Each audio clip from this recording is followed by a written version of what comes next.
ایک बार की बात है, बड़े शहर में आबाद यकसर आदमी रचर्ड बेंटली नाम का एक अमीर ताजिर रहता था। रचर्ड को दूर व दराज तक मालियत के मालिक के तौर पर मारूफ था। वो कई कारोबारों को मुल्क मालिक था और एक बुलंद तामीरी इमारत के ऊपर मुकाम याब करता था।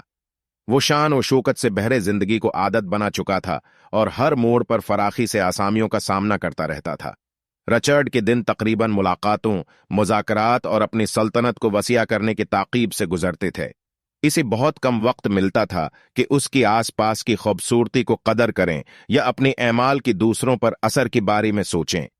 दौलत की तलाश ने उसी सादगी की खुशियों से अंधा कर दिया था और जो छोटी छोटी बातों में खुशी की पंडाल में पांव रख सकते हैं उनको भूल गया था।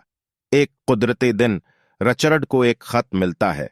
यह खत एक नौजवान लड़के लिल्ले की तरफ से होता है जो परोस्पेरा के सरहदों पर वाक़ा गरीब इलाके में रहते हैं।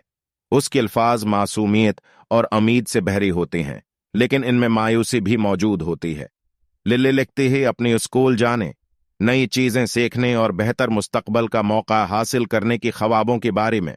इसे एक ऐसी तालीम की ख्वाहिश होती है जो उसके खानदान को गुर्बत से निकाल कर रोशन मुस्तकबल की तरफ ले।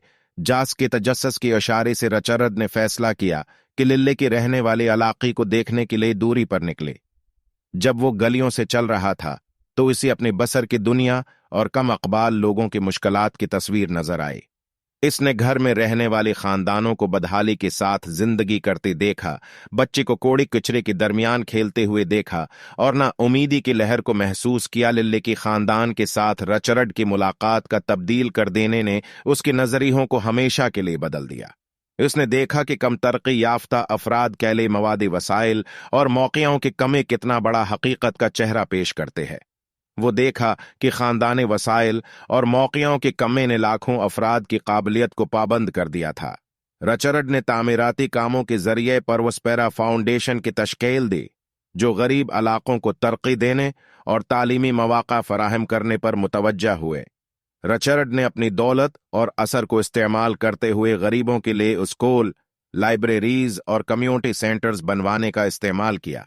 उसने माहिर उसातिज़ा और रहनुमाओं को तलबा का रहनुमा बनाने के लिए बुलाया और आने वाली नस्लों को उनके मुहैत के बाहर सपने देखने का मौका फराहम किया। परोस्पेरा फाउंडेशन के जरिए रचर्ड ने टैलेंट के लिए स्कॉलरशिप्स कायम किए, यकीने बनाया कि किसी कम हासिली की वजह से कोई बच्चा तालीम से महरूम न रह जाए। जब से रचर्ड ने खैरात की दुनिया में दाखिल होकर इसे अपने अमल की खुशियों और मुकम्मलियत का एहसास हुआ है। कई जिंदगियों की तब्दीली देखकर इसे खुशी और कामयाबी की हकीकी दौलत की अहमियत का इल्म हुआ। उसने समझ लिया कि वाकई दौलत माली अशियाह में नहीं बल्कि अपनी असर की ताकत में होती है और अंदरूनी अमूरों में देगर लोगों पर असर डालने का मौका फराहम करने से मिलती है। रचर्ड बेंटली ने उस वाकई के बाद अपनी जिंदगी को गैर मुतादियों की बेहतरी के लिए खर्च करने और परोस्पेरा शहर के लिए उम्मीद का चिराग बन गया। उसकी कहानी हमें याद दिलाती है कि हकीकी दौलत वो होते हैं जो दूसरों के साथ अपने कर्म का हिस्सा तकसीम करते हैं और सबके लिए खुशियां पैदा करते हैं।